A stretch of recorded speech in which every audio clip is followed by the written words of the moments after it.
Assalamualaikum warahmatullahi wabarakatuh. Good morning, my lovely boys and girls who are being at home right now. I hope you always healthy and happy to join the lesson, all the lesson from our school.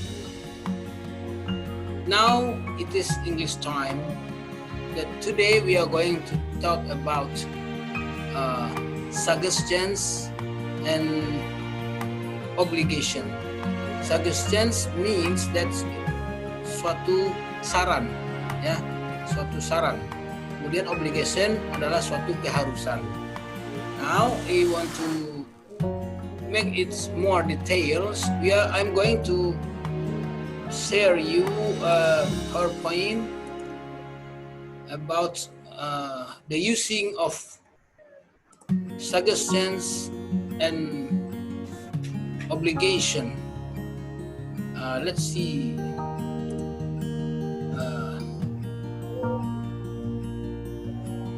Now you can see obligation, suggestion, and obligation. Yeah. Okay. Suggestion and obligation. Untuk suggestions kita menggunakan should. Nah, sebaiknya, ya. Sebaiknya. Kalau untuk obligation kita menggunakan must, harus. Ya. Now should. Nah, kita bahas satu persatu, one by one. Nanti kalau kurang jelas, tolong kalian ulang lagi melihat ini, review videonya. Should ini digunakan untuk memberikan saran, ya, atau suggestions. Yang namanya saran ya sifatnya tentu tidak wajib, berbeda dengan obligation atau kewajiban atau suatu keharusan, ya. Patternnya untuk should ini ada subject plus should plus verb 1. Subject plus should plus verb 1. Jadi should. Yang kedua itu untuk kalimat verbal tadi, ya, subject should plus verb 1. Untuk yang kalimat nominal yang tidak ada kata kerjanya kita menggunakan be. Should plus subject plus should plus be plus adjective. Jadi subject plus should be, boleh langsung should be plus adjective atau noun atau adverb. Nah, lihat contohnya. Let's see example. Susi should drink medicine to get well soon. Susi sebaiknya minum obat supaya cepat sembuh. Itu adalah saran. Kita tidak bisa memaksa dia, kita hanya berupa saran, ya. Next example, you should be calm in the classroom. Kamu sebaiknya tenang di dalam ruang kelas. Irman should not eat sweet and hot food.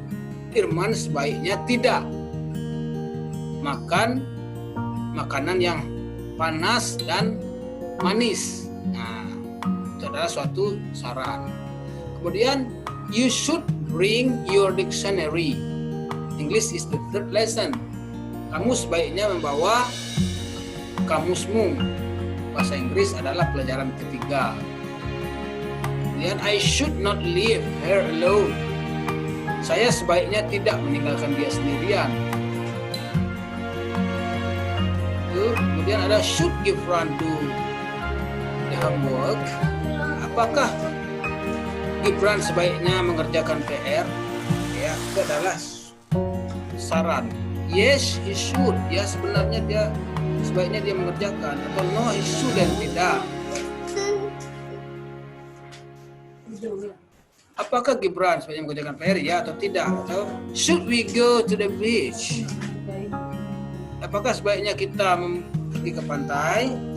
Yes, we should. Atau no, we should not. Itu cara menjawab, ya, gitu ya. Cara menjawab.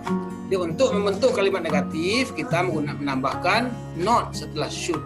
Langsung tadi kan ada contohnya, Irman should not eat sweet and hot food. Nah, itu kalimat negatifnya. Kalau kalimat tanyanya tadi, untuk membentuk kalimat tanya letakkan should di depan kalimat. Jadi dia should Gibran do the homework atau should we go to the beach? Jawabannya yes we should atau no we should not. Kalau yes he should, no he should not, ya. Oke, paham ya? Sampai di sini. Next. Tadi sudah kita bahas tentang suggestion. Sekarang obligation. Nah, obligation ini kita menggunakan must. Ya, must artinya harus atau wajib. Sesuatu yang harus dilakukan atau dikerjakan. Ya, jika tidak akan ada konsekuensinya. Gitu. Ada konsekuensinya, tidak seperti should tadi. Should hanya sekedar saran. Kalau ini harus dilakukan, kalau tidak ada konsekuensi, ada sanksi. Nah, ya, ada efek. Kita lihat polanya dulu. Pattern atau polanya ada subject plus must plus verb one. Subject plus must plus verb one. Kalau dia kalimat verbal, saya menggunakan kata kerja ya. Kemudian untuk yang keduanya subject plus must be. Nah, must be plus adjective, noun atau adverb. Jika tidak ada kata kerja, ada adjective atau noun atau kata keterangan, dia menggunakan must be. Nah, lihat, untuk membentuk kalimat negatif kita hanya menambahkan not setelah must, ya. Dan untuk membentuk kalimat tanya kita hanya meletakkan must di depan kalimat. Nah, contoh example, Robert must wear his OSIS uniform on Monday.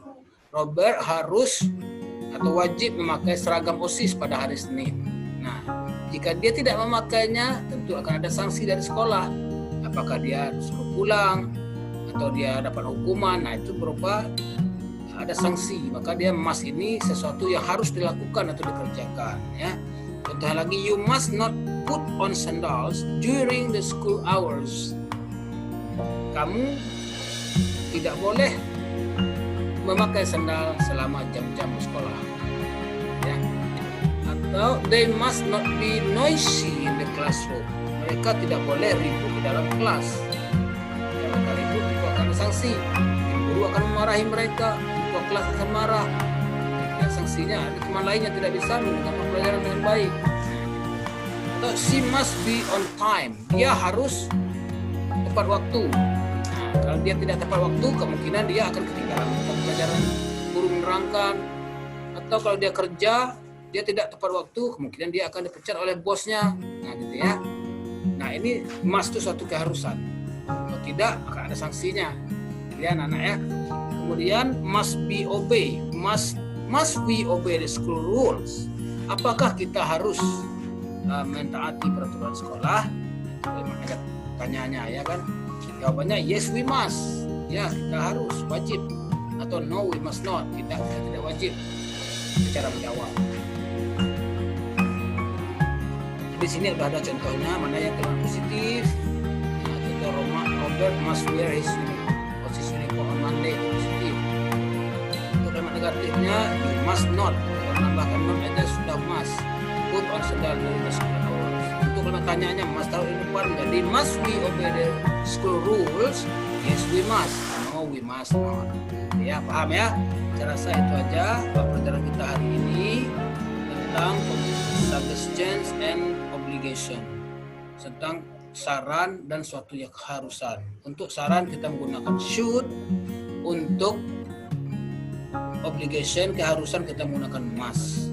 Nah, setelah akhir pembelajaran ini, video ini, maka kalian akan membuat tugas satu contoh untuk suggestion menggunakan should. Buat kalimat positifnya, buat kalimat negatifnya, buat kalimat tanyanya, buat jawabannya. Jawabannya pilih aja salah satu yes atau no ya. Kemudian juga yang buat satu contoh obligation, yaitu menggunakan must. Buat kalimat positifnya, buat kalimat negatifnya, buat kalimat tanyanya, dan langsung dijawab. Jawabannya pilih aja salah satu yes atau no. Paham ya anak-anak? I think that's all for today. I hope what we studied today will be useful for our life, for our futures, and for other people. That's all. Thank you very much for your attention, for watching this video, and goodbye for now. Yeah. Don't forget your tasks. All the tasks must be collected in the Google Classroom. Yeah, in the Google Classroom. Thank you very much. Goodbye. Kartini Junior High School. Yes.